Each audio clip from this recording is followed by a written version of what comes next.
O PT pegou a casa em ordem em 2003 e a política econômica do PT só conseguiu quebrar o Brasil no segundo mandato da Dilma, no meio do segundo mandato da Dilma.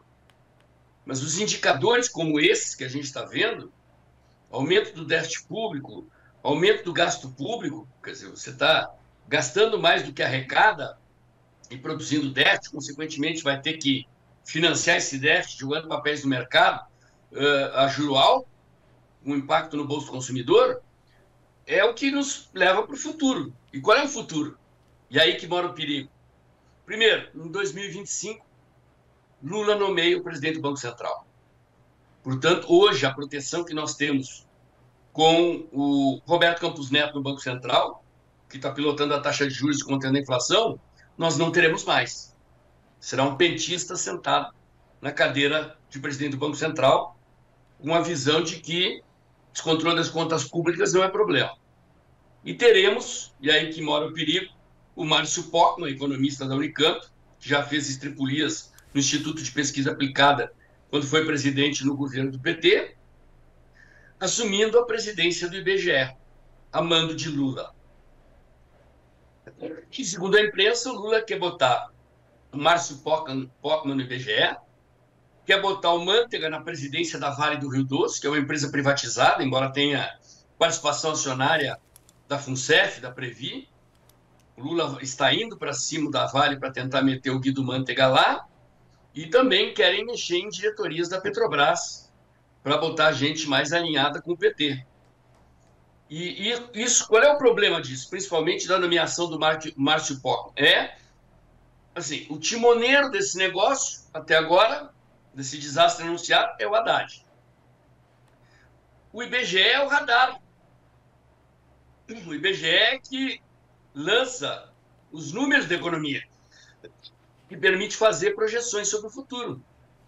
Se você bota lá um cara que é conhecido por, digamos assim, fazer mágica com os números, né, nós vamos ver uma situação que nós já vimos aqui no final do regime militar brasileiro.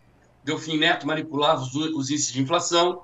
Nós vimos na Argentina dos Kirchner recentemente. Nós vemos isso na China. Os dados da economia chinesa não são confiáveis.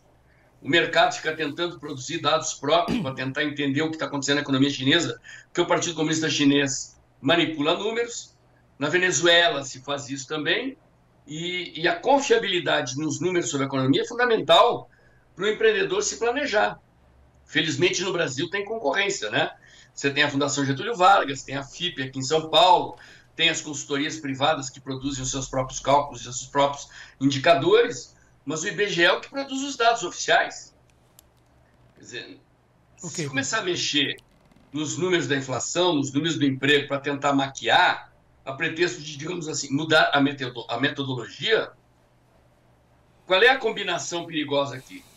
É um timoneiro chamado Haddad, que é um barbeiro, e um navio sem radar, que é o Pockmann no IBGE. E um presidente do Banco Central que seria, digamos assim, linha auxiliar do Haddad, ao contrário de valorizar o controle da inflação e a proteção do poder de compra do povo brasileiro. É a crônica de um desastre anunciado, João. É a crônica de um desastre anunciado. A tendência de degeneração gradual dos indicadores da economia, com perspectivas de médio e longo prazo muito ruins. Fico muito triste de ouvir isso, professor, mas acho extremamente necessário ter essa sua aula, essa verdadeira aula sobre economia que você nos deu, projetando, mostrando a expectativa que nós temos pela frente. Infelizmente, a gente tinha dito isso antes das eleições, que isso podia acontecer. Isso está acontecendo, infelizmente, para todos, mas o que nós temos que fazer? Nós temos que aproveitar esses momentos, essas aulas, como fez o professor, e colocar isso em reflexão, na sua cabeça, junto à sua família, junto aos seus filhos. Né? Essa conversa, essa fala do professor Paulo vai ficar disponível no nosso site, o Tempo de Dinheiro Oficial, lá no canal do Paulo, o Dextra. E, para encerrar, nós queremos mostrar o fechamento aí da nossa enquete. Hoje nós perguntamos, né, o Pockmann, no IBGE, os dados serão manipulados? 54% acha que sim. Teremos mais credibilidade? Apenas 7%, são os petistas de sempre. E faz parte do pacote do PT, teve 39%. Você votou como, professor? Eu votei na 1, né? Considerando a ficha pregressa, né? Economista da Unicamp. Já sabemos o que vem pela frente. Ok, de novo, entre no canal do professor Paulo, o Dextra, e seja o produtor rural mais bem informado do meu Brasil. Paulo, bom final de semana, bom trabalho, porque a gente vai continuar juntos nesse final de semana e vamos em frente. Um abraço, João, e até segunda-feira.